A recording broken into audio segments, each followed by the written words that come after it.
Hello, my dear people of God. I welcome you to this second series of our doctrinal seminar. The topic is Understanding the Concept of Clearance in the 21st Century African Church. Recently, Chimamanda has opened a case in social media calling people to share their ugly experiences as regards clearance in the Nigerian church. Many people came out to speak against it, that it hinders the message of compassion and love in the church. I wish, therefore, to briefly give my own opinion to what clearance is in the church existing in the society. Everyone knows what clearance is. It is used in our everyday life, in the school, in the business, in organizations, at airports, in the seaports, example, clearing agents, even in a village circle. Clearance is all about presenting documents to show that you are entitled to receive the benefits of any given society to which one belongs. In doing the clearance, you are also meant to pay the outstanding debts which accumulated over the time. This gives you the ticket to access the benefits of the said group, which you are already a member. The church in the society is a human organization that seeks both spiritual and temporal welfare of our children. In all ramifications, the church also does clearance, perhaps for the following reasons. 1. To know her members who are still in the church.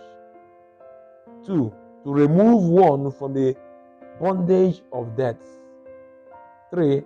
For the sake of justice. 4.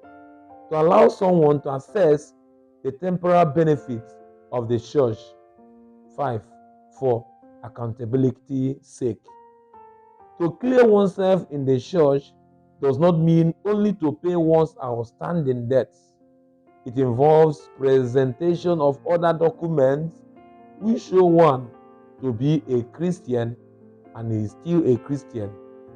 Such documents are baptismal cards, marriage certificates, banns of marriage, marriage court certificates, and other signed documents are presented to show if you are still in communion with the church and to reflect your financial status, perhaps unpaid donations, accumulated unpaid levies, and etc. Contrary to the clearance found in other secular institutions, the church has salvation in mind as she embarks on all her activities. The question is, can a debtor go to heaven? Consider yourself a victim of debt, where someone came to you with a twisted neck requesting some financial help to be paid back at a certain time, but has not paid you back. Consider someone who bought something in the church and refused to pay for it. Consider someone who has refused to pay for burial levy imposed to help in taking care of our bereaved brothers and sisters. In all these situations and many more, the victims of the debt owed suffer tremendously. Consider the statement of our Lord Jesus Christ in the Sermon on the Mount. And he says, settle matters quickly with your adversary who is taking you to court. Do it while you are still together on the way, or your adversary may hand you over to the judge, and the judge may hand you over to the officer, and you will be thrown into the prison.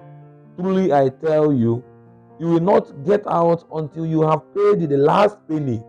Compare Matthew chapter 5, verse 25 to 26.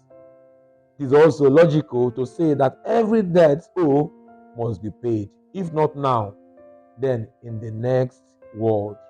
Settling of debts is necessary in the journey to heaven.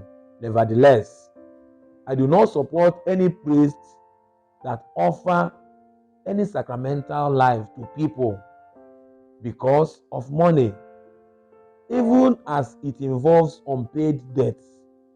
Actually, sacraments are celebrated freely without any financial attachment.